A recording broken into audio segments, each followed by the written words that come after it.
The rain fell lightly on the asphalt of Rua das Acacias when Ricardo Mendes turned off the engine of his imported car and stood there, his hand still on the steering wheel, looking through the fogged windshield at the facade of that house that had once been his. 7 years. 7 whole years had passed since the last time he had set foot on that sidewalk, since the last time he had opened that iron gate that now hung crookedly on a rusty hinge. The garden that Helena had maintained with such care, the rose bushes, the basil pots, the hedge trimmed with millimeter precision, was now a tangle of tall grass and dry leaves piled up in the corners. The paint peeled off the walls like sunburnt skin, and the porch lamp, the one he himself had installed on a Sunday in March, was out, probably burned out months, maybe years ago. Ricardo took a deep breath. The smell of the car, new leather, imported perfume, recently serviced air conditioning, contrasted sharply with everything his eyes saw on the other side of the window. He was now 43 years old, with graying hair at the temples that his barber called a distinction, a watch on his wrist that cost more than the entire house, and a strange feeling in his chest that none of his 3 apartments, 2 penthouses, and a beach house could quell. He had come there because of a phone call. A single call from an unknown number at 2 a.m. that woke him in his hotel room in Sao Paulo, where he was staying for a board meeting. The voice on the other end was young, trembling, and said only one sentence before hanging up. "You need to come see your daughter." His daughter, Beatriz. Bea, as Helena called her. The girl who was 5 years old when he left that house with a suitcase and a feeling that at the time he mistook for freedom, but which he later learned to recognize as cowardice. He didn't see her grow up. He didn't see her baby teeth fall out. He didn't see her first day of school. He didn't hear the first song she learned to play, if she even learned to play anything. He didn't know. He knew almost nothing about his own daughter, and for a long time he convinced himself that this was acceptable, that the money deposited monthly into Helena's account was enough to compensate for his absence. 35,000 Ries a month. At first it was 5,000, then 10, then 15. And as his business grew, he increased the amount like someone turning up the volume of a song to drown out the annoying noise coming from within. But now he was there. Standing before that house that was slowly rotting, like a wound that no one cared for, he felt for the first time in a long time something that his money could neither buy nor suppress. Shame. He got out of the car. The rain soaked the shoulders of his dark suit, and he walked to the gate without an umbrella, as if he deserved the cold water. He pushed the rusty iron gate, and it creaked loudly, a sound that cut through the silence of the empty street. The stone path to the front door was covered in moss. He stumbled lightly on a loose stone and involuntarily remembered the day he laid those stones with Helena on a sunny Saturday, both of them sweaty and laughing, she barefoot, he with his hands dirty with cement, and Beatriz still in her womb, kicking when Helena bent over too much. It seemed like another life. It seemed like someone else's life. You knocked on the door. 3 firm knocks that echoed inside the house as if the place were empty. You waited. The silence lasted long enough for him to think about leaving, going back to the car, calling the lawyer, resolving this over the phone as he resolved everything in life.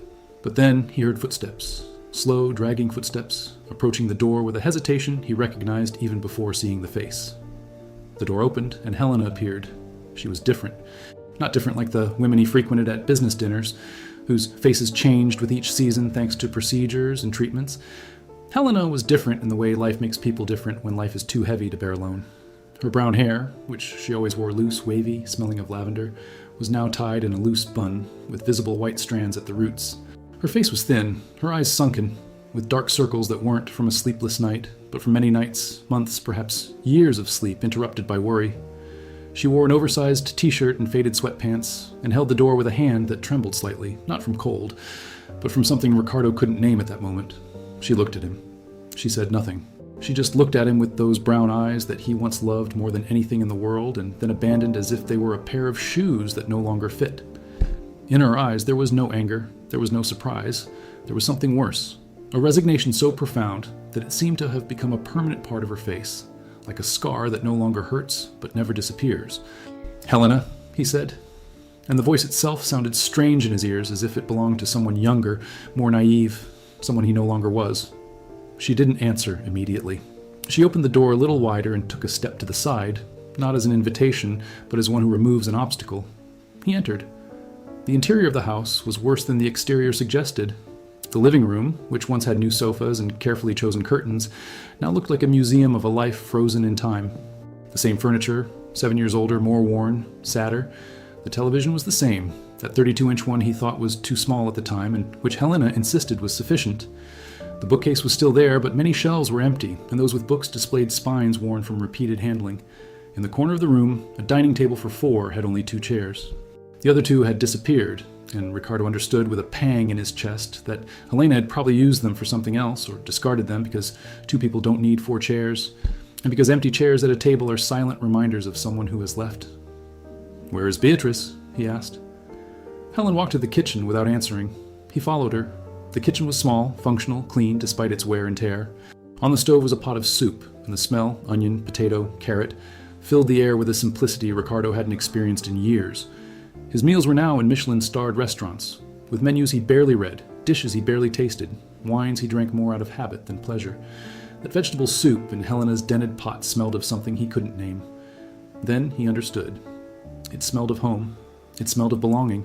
"She's in her room," Helena said finally, without looking at him. "She's sleeping. The medication is taking effect." "Medicine?" Helena turned around. In her eyes there was now something beyond resignation. There was a pain so raw, so exposed, that Ricardo felt as if he had been punched in the stomach. "Ricardo, Beatriz is sick. She's been sick for 2 years. I tried to call you. I tried many times. Your number changed. Your office said you were traveling. Your secretary said she would pass on the message. No message arrived, or if it did, you didn't call back. I sent emails. I sent messages. I sent letters to your office address in Sao Paulo. No response." Each word fell on Ricardo like a stone. He opened his mouth to defend himself, to say that he hadn't received anything, that his team filtered his communications, that he had hundreds of messages a day, and that it was impossible to see everything.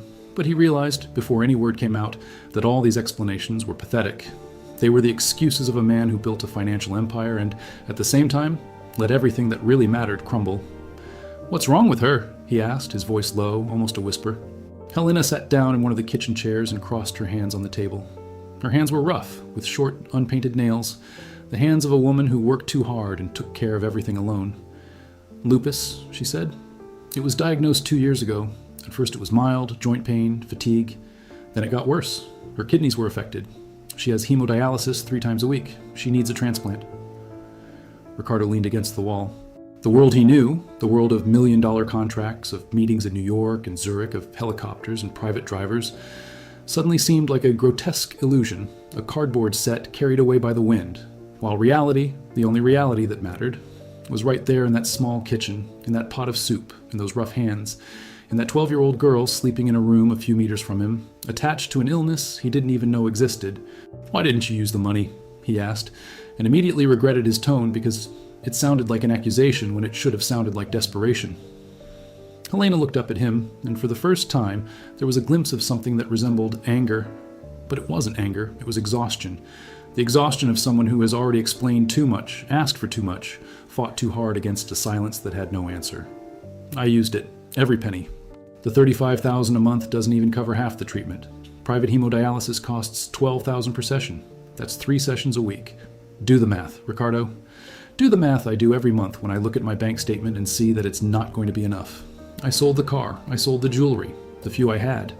I sold the books I had left. I borrowed from my mother, who lives on a minimum wage pension. I borrowed from neighbors. Hemodialysis is now through the public health system, SUS, because I can no longer afford it. The waiting list for a transplant is long, and it's getting weaker every month." The silence that followed was the kind that fills an entire room, compressing the air and making breathing difficult. Ricardo looked at his own hands, clean, moisturized hands with a white gold ring on his little finger, and felt disgust. Not for Helena, not for that house, but for himself. A deep, visceral disgust, the kind of disgust that no hot bath in a 5-star hotel suite can wash away. "I want to see her," he said. Helena hesitated. Her eyes searched his as if trying to find some guarantee that this wouldn't be just another empty promise, another visit followed by disappearance, another door that opens only to slam shut. But she was too tired to refuse. She was too tired for anything other than accepting whatever came, because she hadn't had the energy to fight what she couldn't control for a long time. She stood and walked down the narrow hallway to the last room. Ricardo followed her, and each step he took in that hallway was like walking on broken glass. The walls bore marks of adhesive tape where paintings had once hung. The wooden floor creaked under her Italian shoes. Beatriz's bedroom door was ajar, and a dim light, a pink table lamp, probably the same one Helena had bought when Beatriz was a baby, illuminated the interior with a soft, welcoming glow. He pushed the door open slowly and looked inside. Beatriz lay on the bed, covered up to her chest with a worn comforter printed with stars. She was thin. Too thin for a 12-year-old girl. Her face was pale, her lips colorless, her sparse hair spread across the pillow like fragile silk threads.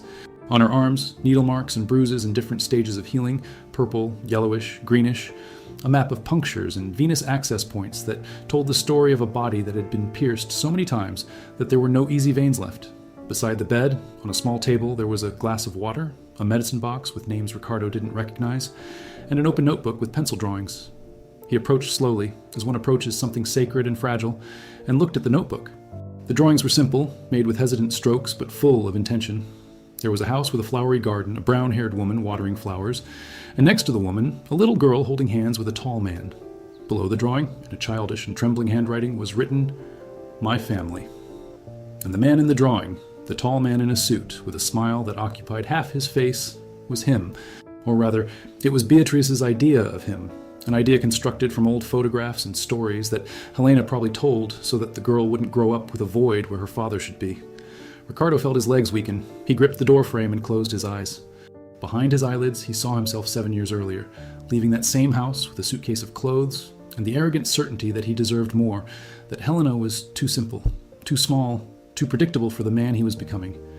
He remembered the words he had said that night, words that cut through the air like blades. "I need space to grow. You hold me back. This life holds me back." And Helena, standing in the doorway, with Beatrice asleep in her lap, didn't cry. She just looked at him with those brown eyes and said, in a voice so calm it hurt, "Go, Ricardo, but when you realize what you're leaving behind, you may no longer have anywhere to return to." He opened his eyes. Beatrice was still sleeping, her breathing slow and shallow, her chest rising and falling with an effort that shouldn't exist in a child's body. He turned to Helena, who was leaning against the doorframe, her arms crossed, not in a defensive posture, but as if she were hugging herself, holding on, keeping her own pieces together. "Is she asking about me?" he whispered. Helena took a while to answer. When she spoke, her voice was flat, without accusation, without melodrama, just the voice of someone who has already gone through all the stages of anger and sadness and arrived at a dry, gray place where facts exist without embellishment. Every day. In the beginning, when you left, she would cry at night asking for her father. I would tell her you were traveling for work, that you would be back soon. Then she stopped crying, but started asking in the morning at breakfast, "Is Daddy coming back today?" I would say maybe. Then she started asking only on her birthday, "Will Daddy come this year?" And I would say you were very busy, but that you send kisses. In the last 2 years, since she got sick, she stopped asking out loud. But I know she still thinks about it. I see it when she draws. I see it when she looks at the door. Ricardo leaned his forehead against the hallway wall and stood there in silence for a time he couldn't measure. It could have been seconds or minutes. Time in that dark hallway, smelling of medicine and vegetable soup, didn't behave like the time on his Swiss watches. It was a different time, slower, denser, a time that weighed like lead on his shoulders. When he recovered, he straightened his body and looked at Helena with a determination she didn't recognize. It wasn't the determination of the businessman who closed deals and swallowed up competitors. It was something else, something more vulnerable, more exposed, like a bare nerve. "I'll take care of it," he said. "The transplant, the treatment, everything, I'll take care of it." Helena didn't react. She just looked at him with those eyes that had already seen too many promises to believe in another one. And he understood, in that look, that words weren't enough. That between him and that woman, between him and that girl, there were 7 years of silence that no phrase, however sincere, could erase. That he needed to do, not say. And that doing meant being there, not just with the checkbook, but with his body, with his time, with the presence he had denied himself all those years. That night, Ricardo didn't return to the hotel. He slept on the living room sofa, that old sunken sofa that smelled of time and dust. He took off his shoes, folded his suit jacket over the back of a chair, and lay down with his eyes open, staring at the ceiling where a damp patch spread like a map of a country he had never visited. He couldn't sleep. Every sound in the house was a memory. The creaking of the floorboards, the dripping of the kitchen tap he had promised to fix but never did, the wind flapping against the loosely latched windows. And between the sounds, silence. A silence that spoke louder than any noise, that said things he didn't want to hear but needed to. In the early morning, he heard a noise coming from Beatrice's room, a low, almost inaudible moan, followed by hurried footsteps. Helena's. He got up and went to the hallway. The bedroom door was open, and Helena was sitting on the edge of the bed, holding Beatrice's hand, who had woken up in pain.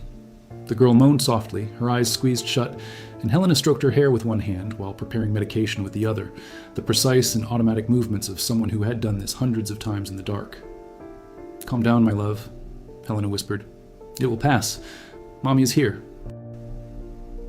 Ricardo stood in the doorway, invisible, watching that scene that summed up everything he had lost and everything Helena had carried alone.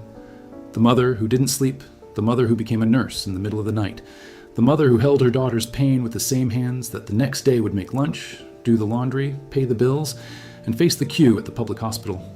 And he, the absent father, the millionaire who dined in Paris and slept in penthouses overlooking the sea, was there now as an intruder in his own failure, a belated spectator of the life he should have lived. The medication took effect gradually. Beatriz relaxed, her breathing normalized, and she fell asleep again.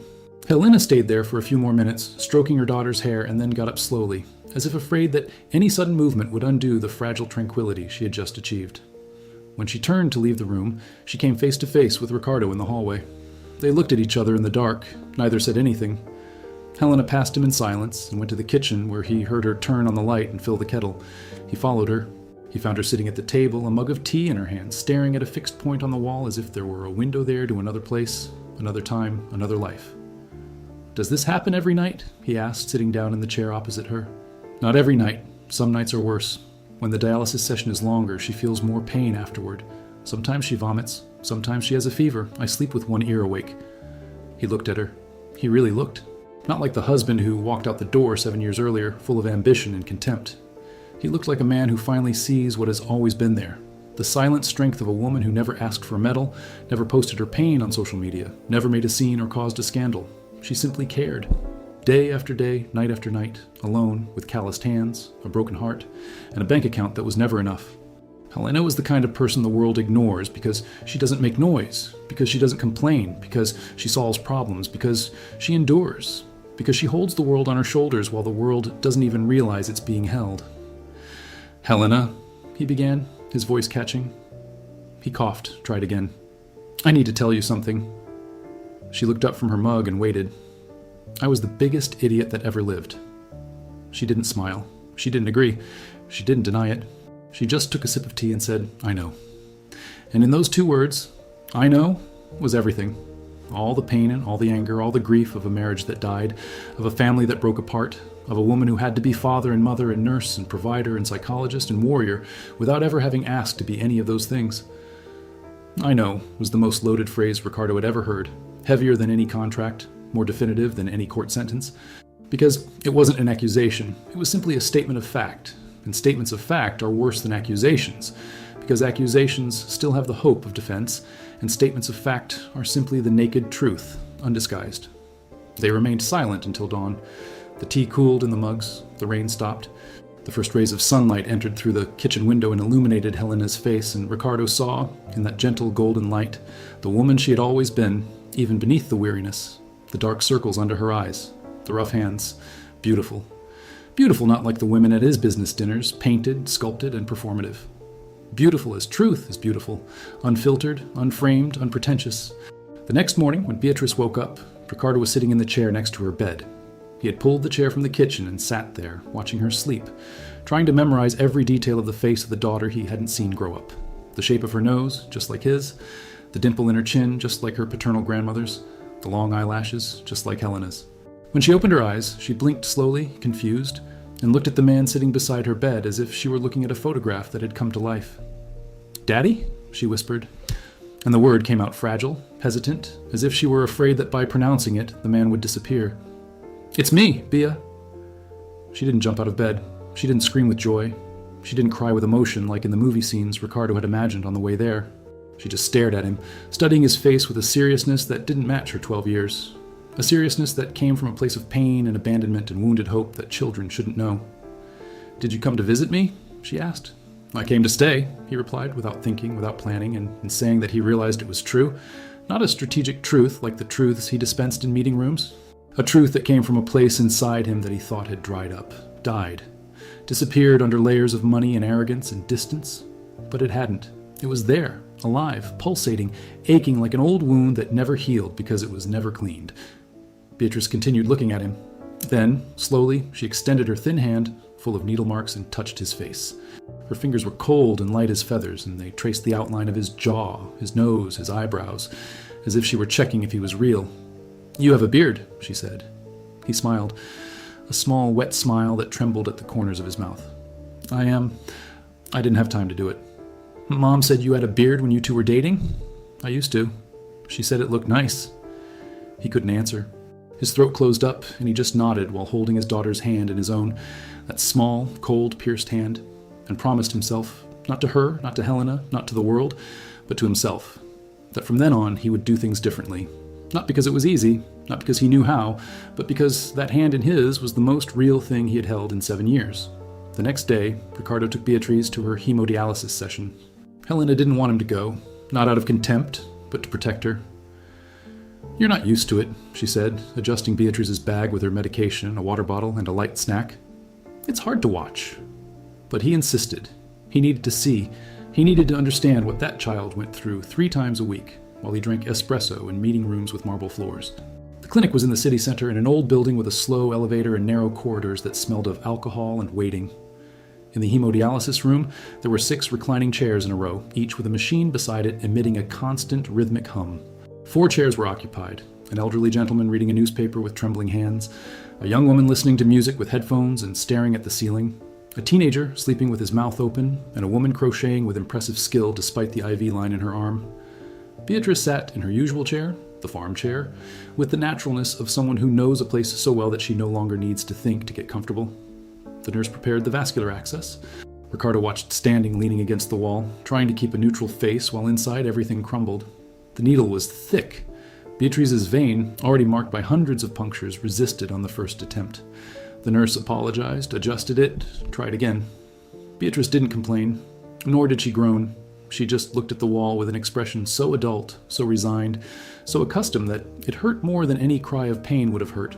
A 12-year-old child shouldn't know what it's like to get used to needles. She shouldn't have on her skin a map of punctures that told a story of survival that no one at that age should know.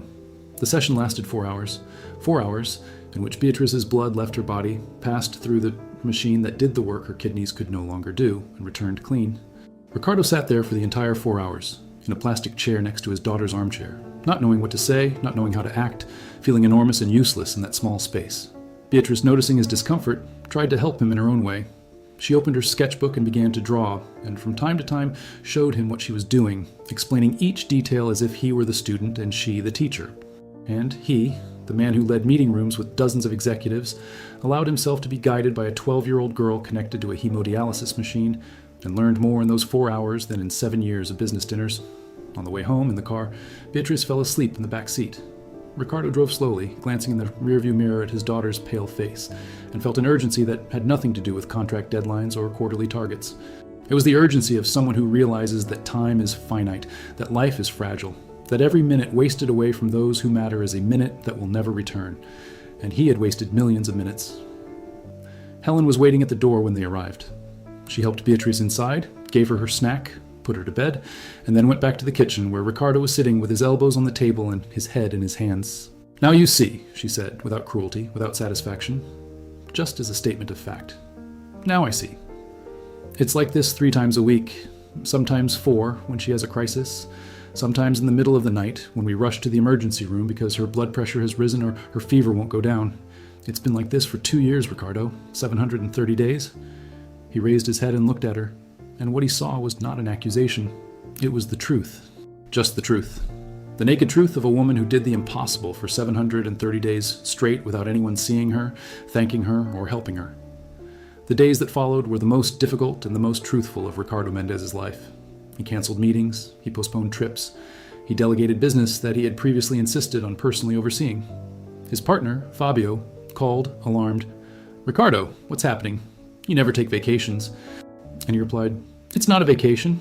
It's something else." And he didn't explain further.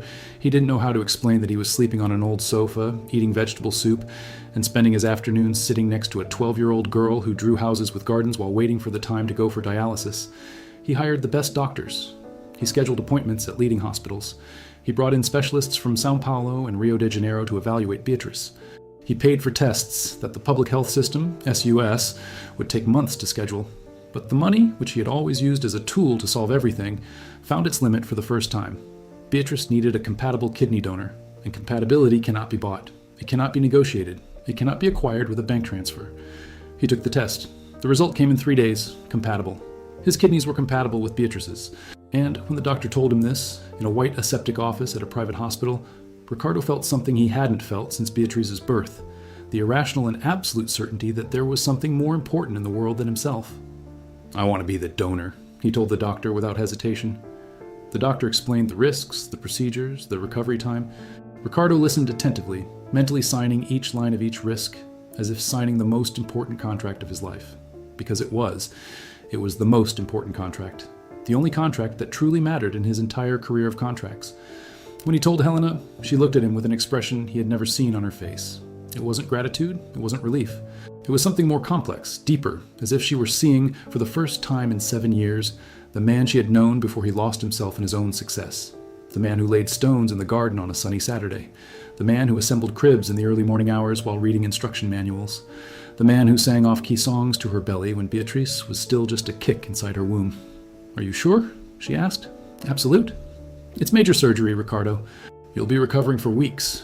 You won't be able to work, you won't be able to travel, you won't be able to—" "I know, I want to." She said nothing more. She simply nodded and left the room, and a few minutes later, coming from the bathroom, he heard a sound that broke his heart. Helena crying. Not the restrained, silent crying she had practiced for years. A loose, uncontrolled cry. The cry of someone who had held onto pain for too long and finally found a crack through which it could all escape. He stood in the hallway, listening, and didn't go in. Not because he didn't want to, but because he understood that that cry was hers, only hers, and that she needed it as much as she needed air. To interrupt would be to steal something she deserved, the right to finally feel that she was no longer alone. The days before the surgery were strange and beautiful in a way Ricardo never could have predicted. He spent his mornings with Beatriz, who gradually lost her distrust and gained a curious shyness that resembled hope. She showed him her drawings, pointing out each detail with her thin finger. "That's Mommy. That's our dog. We don't have a dog, but I wish we did.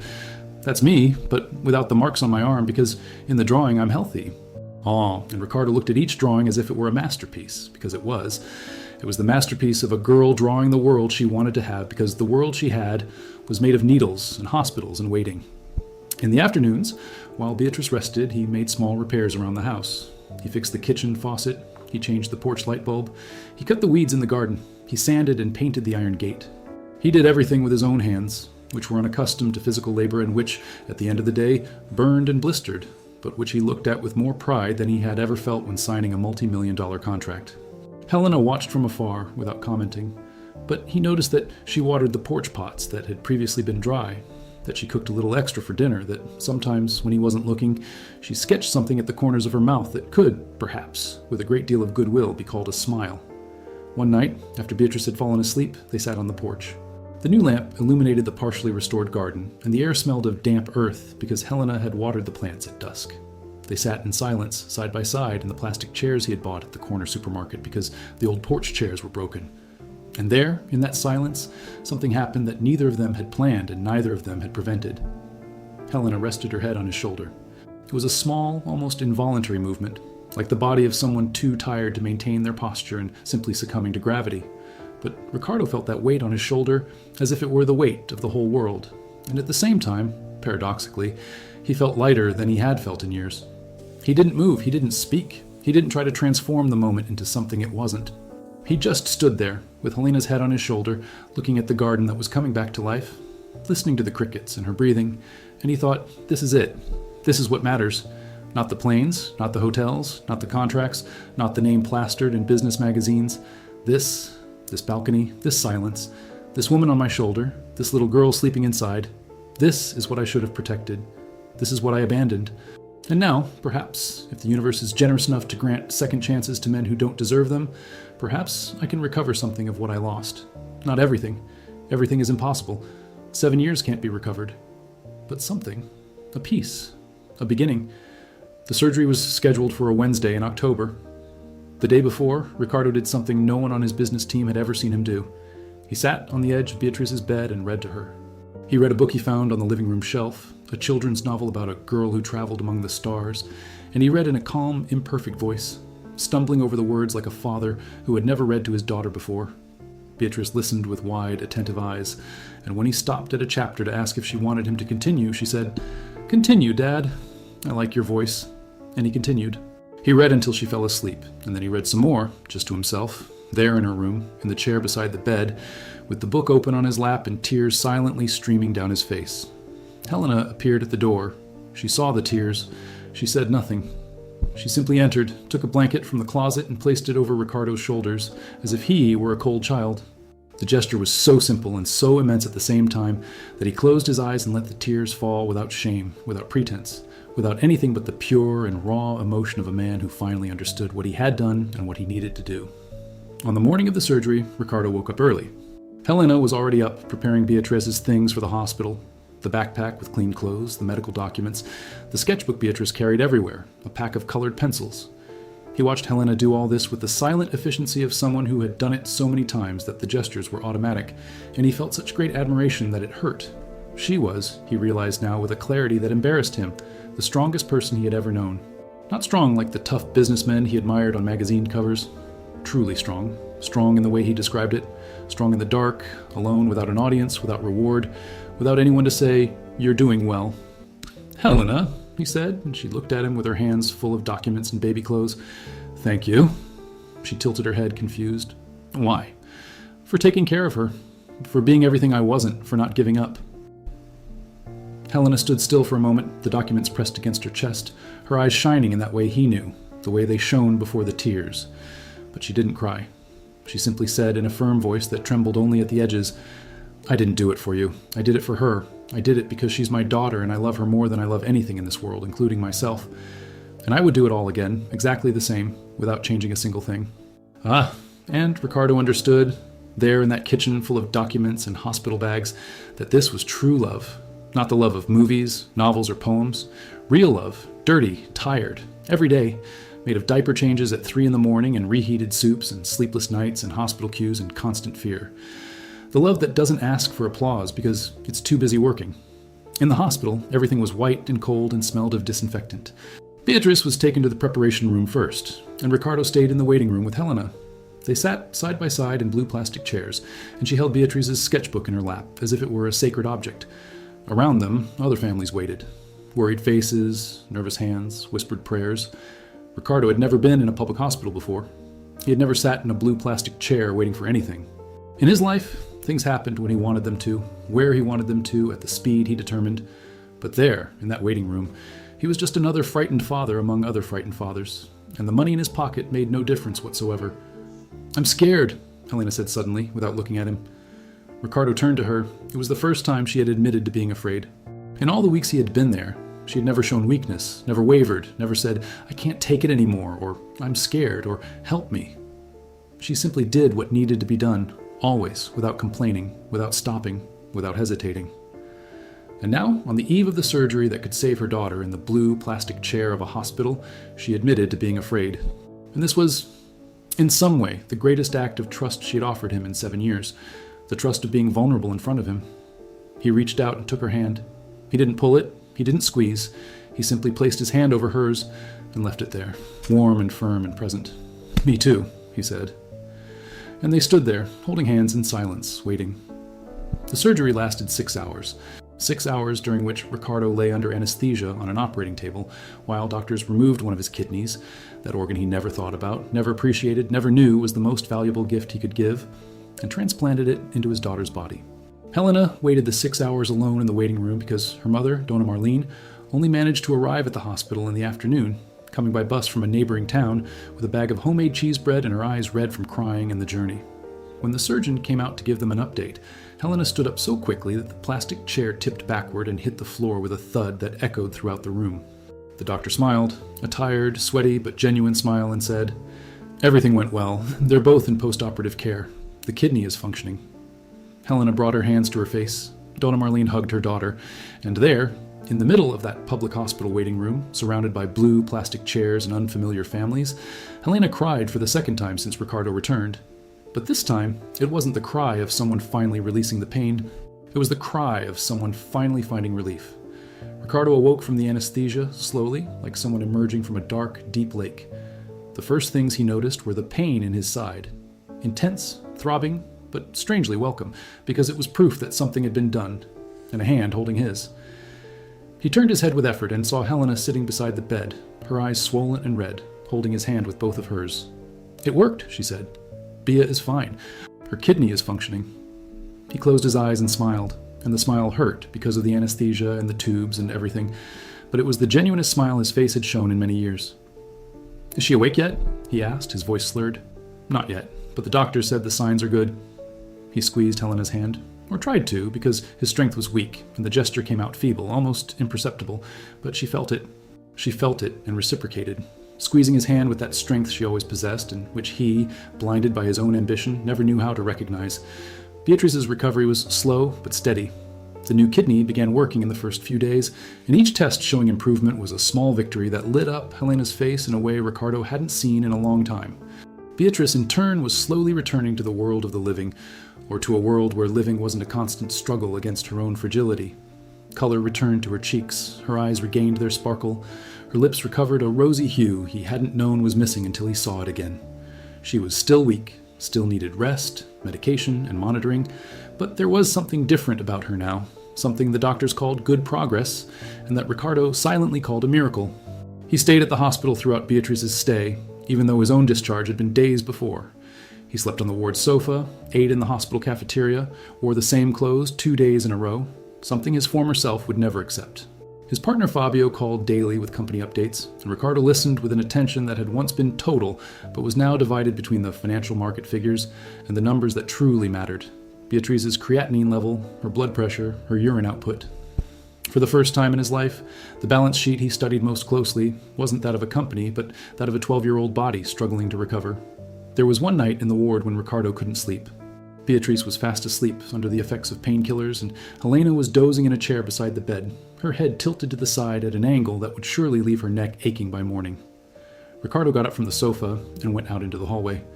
The hospital at night was another world, fluorescent lights humming softly, nurses passing by with silent steps like ghosts in white, the distant beeping of heart monitors, the muffled crying of someone in a neighboring room. He walked down the hallway until he found a window overlooking the parking lot and the city beyond. From up there, at 1 a.m, the city was a carpet of sparse lights and empty streets, and Ricardo looked at it all with the feeling of seeing the world for the first time. He thought of his empty apartments, the penthouse in Sao Paulo overlooking Paulista Avenue, where he lived alone in a silence he punctuated by the sound of the television. The nights he dined alone in expensive restaurants, always at the best table, always with the best wine, and returned home to find no one waiting, no one asking how his day was, no one to share the silence with. He had built a fortress of success, and within it, he was utterly alone. And the worst part was that he had done it by choice. He had chosen the fortress. He had chosen the carefully crafted silence. He had chosen all of that instead of choosing the woman who loved him and the daughter who needed him. At the hospital window, at 1 a.m, Ricardo Mendes cried. He cried like he hadn't cried since he was a boy, when his father, a tough man, a truck driver, who died on the road when Ricardo was 14, called him weak for crying at school after a fight. From that day on, Ricardo learned that crying was for the weak, that real men swallowed their pain and moved on, that the world belonged to those who didn't stop, those who didn't feel, those who didn't look back. And he didn't stop, didn't feel, didn't look back for 30 years, until now, until this window, even these tears that streamed down the face of a 43-year-old man with one less kidney and the feeling, for the first time in his life, the crying wasn't weakness. It was the opposite. It was the bravest thing he'd ever done, allowing himself to feel what he had always avoided feeling. When he returned to the infirmary, Helena was awake. She looked at him with eyes that registered everything, the red eyes, the wet face, the posture of a man who had allowed himself to fall apart, and said nothing. She simply adjusted the blanket on his sofa and sat back down next to Beatrice. And in that minimal gesture, adjusting the blanket as if it were worthy of care, Ricardo found more comfort than in all the silk sheets of all the 5-star hotels where he had ever slept. One afternoon, while Beatrice slept and Helena had gone to the cafeteria to get coffee, Ricardo was alone in the hospital room. The light from the window entered obliquely, golden, and he looked at his sleeping daughter, her face serene, her breathing stronger than before, her arm still marked but beginning to heal. And he felt something that had no precise name in the Portuguese language.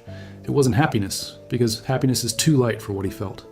It wasn't relief, because relief implies that the danger is past, and life is always a danger. It was something like gratitude mixed with regret, like love mixed with shame, like presence mixed with the painful awareness of all the absence that came before. At that moment, Beatrice opened her eyes. She looked at him and smiled. A small, shy smile, but open, like a door that opens slowly but surely. "Dad," she said, "you're here." "I am." "Are you going to stay?" The question was simple. 3 words. but it carried the weight of 7 years of waiting, of lonely birthdays, of doors that wouldn't open, of phone calls that never came. It was the question of a child who learned early on that people leave, and who desperately wanted this time to be different. Ricardo got up from his chair, sat on the edge of the bed, and held his daughter's hands in his own. "I'm going to stay," he said. "And when I say that, Bea, I want you to believe me. Even if I don't deserve your beliefs, I'm going to stay. Every day. Even the hard days. Even the days I make mistakes, because I will make mistakes. But I'll be here, I promise." Beatriz looked at him with those brown eyes, just like Helena's, and said, "Mom always keeps her promises." The phrase wasn't an accusation, it was a benchmark. It was the girl saying, in her own way, that her mother was her trusted role model, and that if he wanted to live up to that role model, he would have to prove it. Not with words, with presence, with consistency, with time. "I'm going to learn from her," Ricardo said. And it was true. Beatriz returned home one November day, the sun shining and the garden on Acacia Street finally looking like a garden again.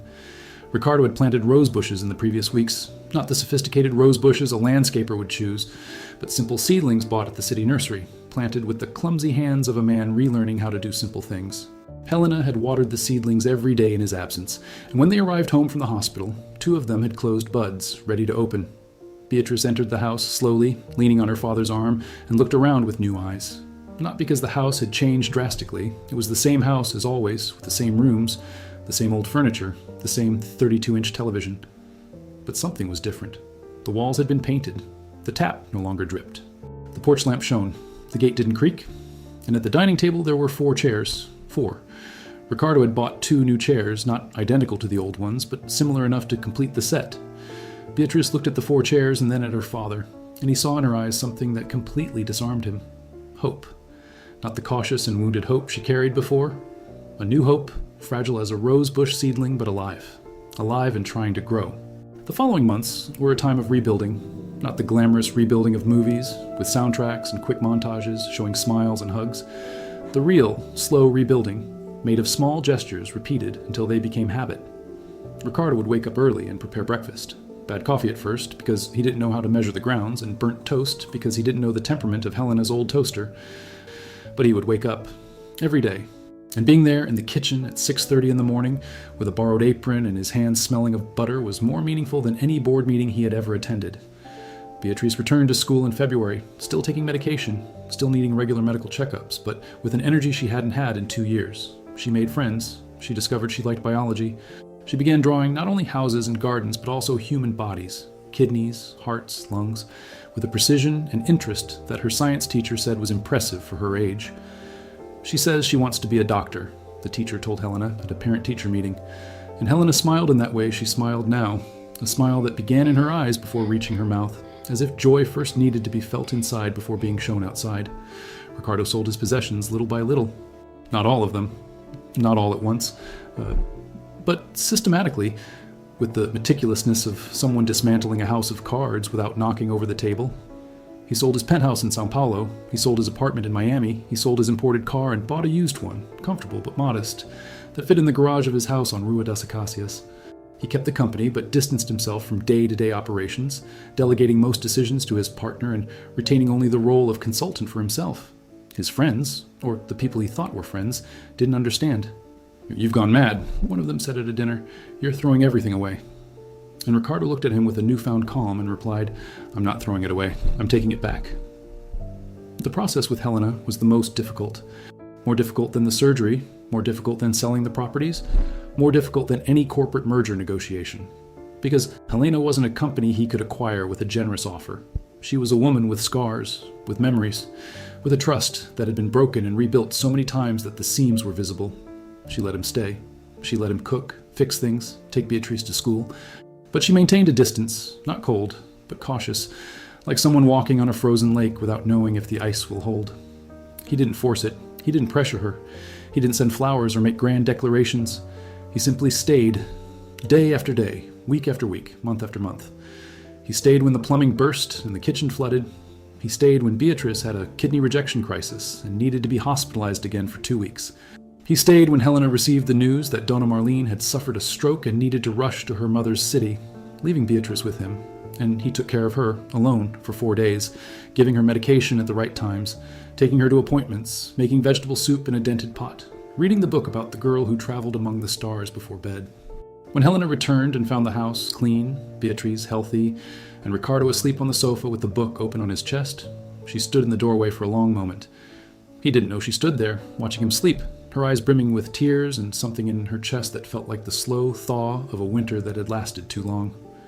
He didn't know, and she didn't tell him, but from that day on, something changed.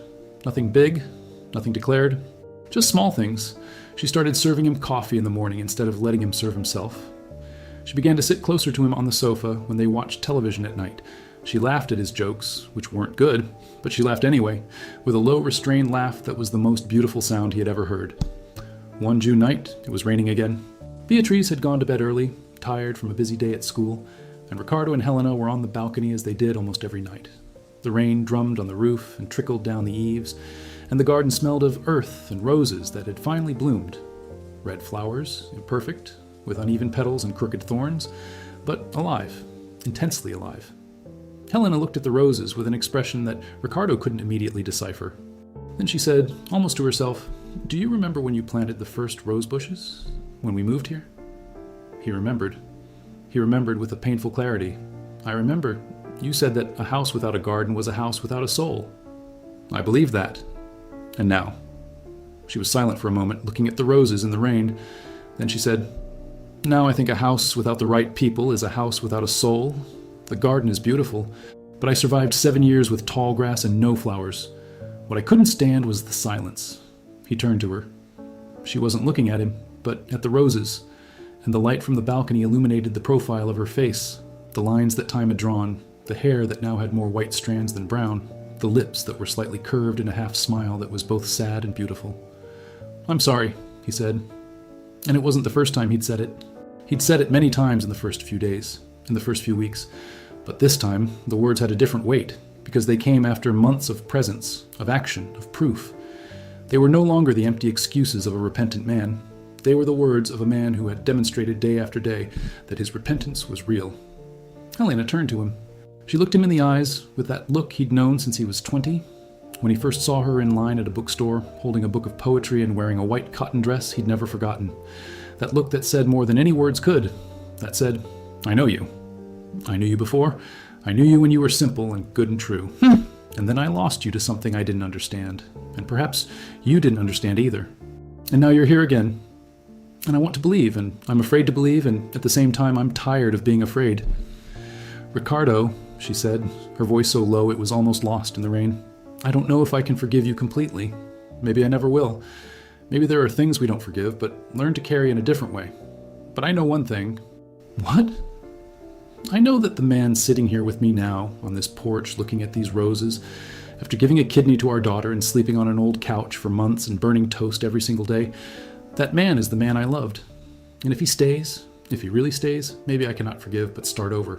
And maybe starting over is better than forgiving, because starting over is choosing again, knowing everything that happened." Ricardo felt his chest tighten in a way that was both pain and relief at the same time, a contradictory and perfect sensation like life itself.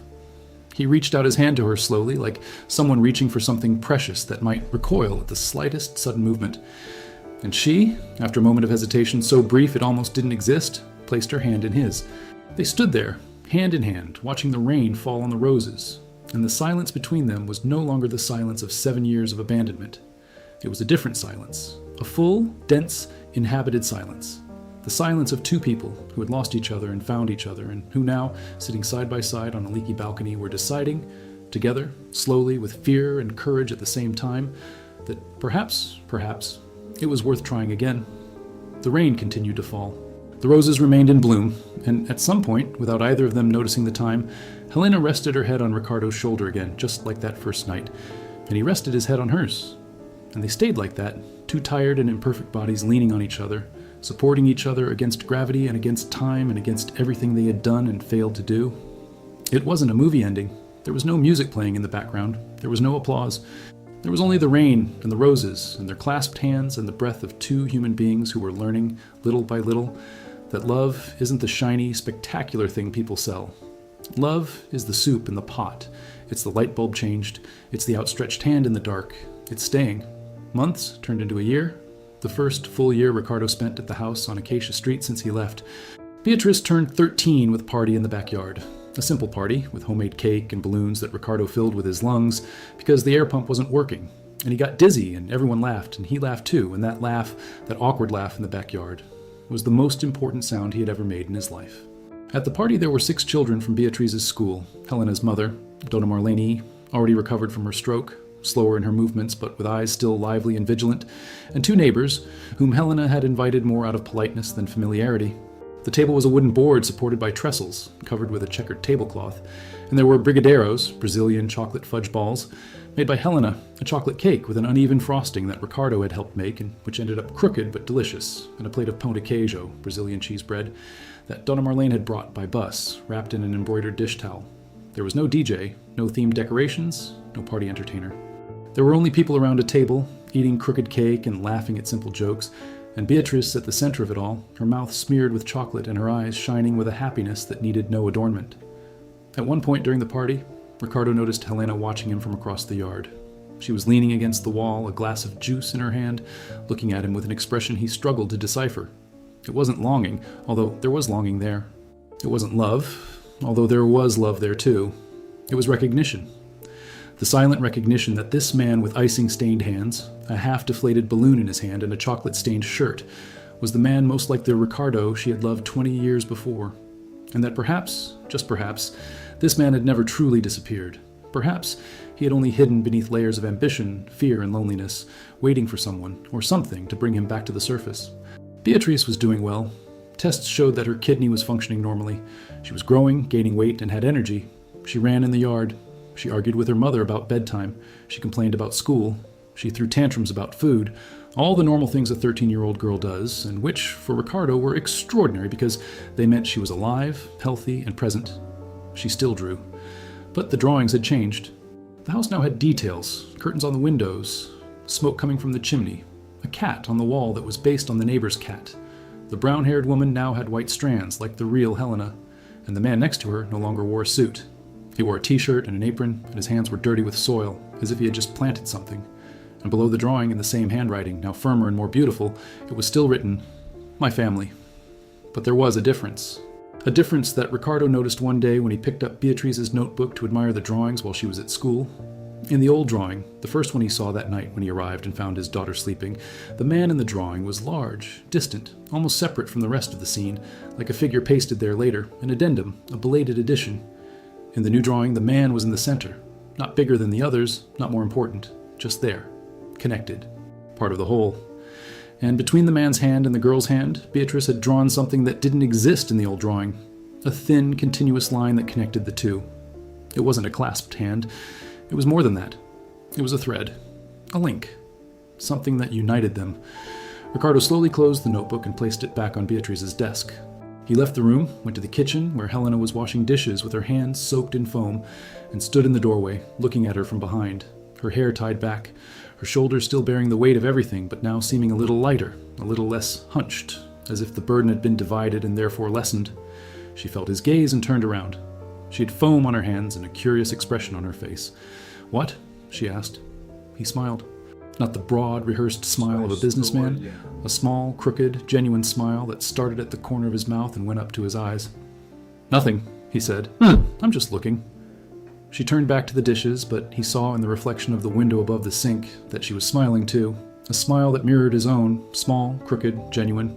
And in that instant, in that kitchen smelling of detergent and reheated soup, Ricardo Mendes understood something that all his millions had never taught him, something that house on Rua das Acacias, with its patched walls and newly painted gate, had taught him without needing words. He understood that life isn't built on grand moments. It's not about signed contracts, awards received, or dinners at Michelin-starred restaurants. Life is built on moments no one sees, on silent breakfasts, on burnt toast, on holding hands in the rain, on sleepless nights beside a sick child, on small smiles reflected in the kitchen window. It is in repeated gestures, day after day, without an audience and without reward, that life gains weight, form, and meaning. He knew he couldn't erase those 7 years.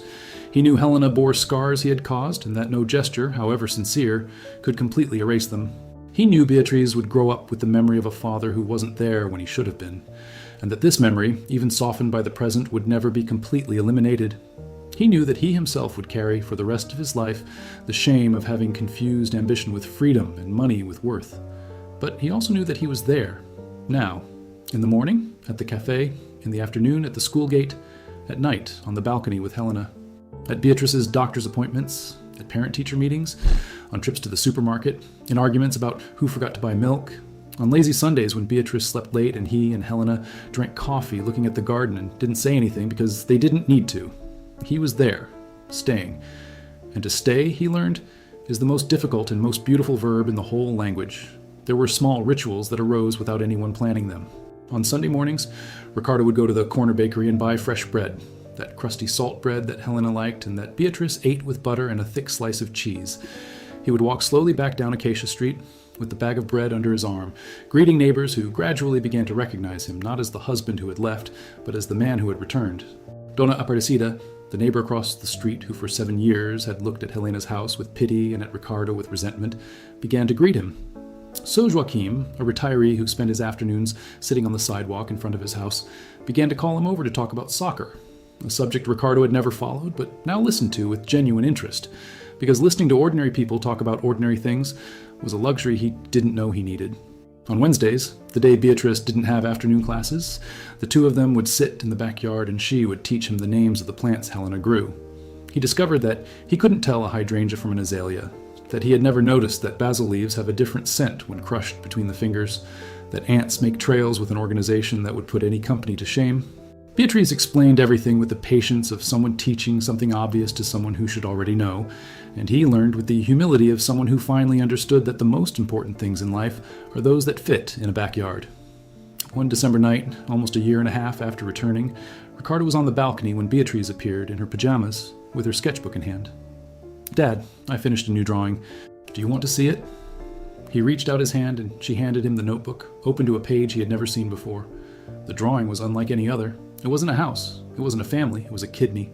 A kidney drawn with surprising detail for a 13-year-old girl. The arteries, the veins, the cortex, the medulla.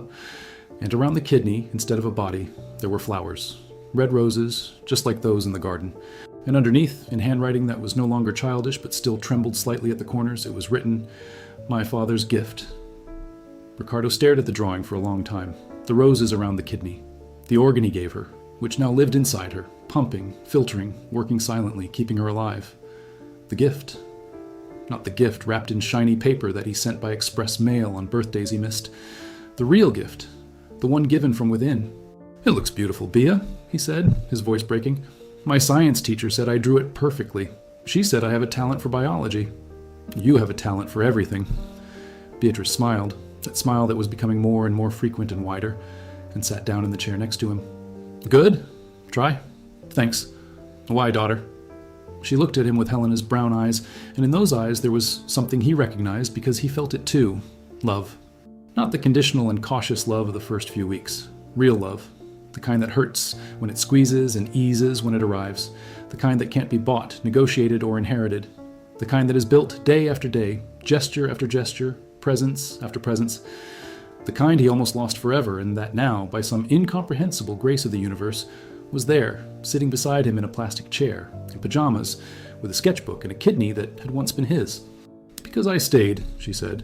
He couldn't answer.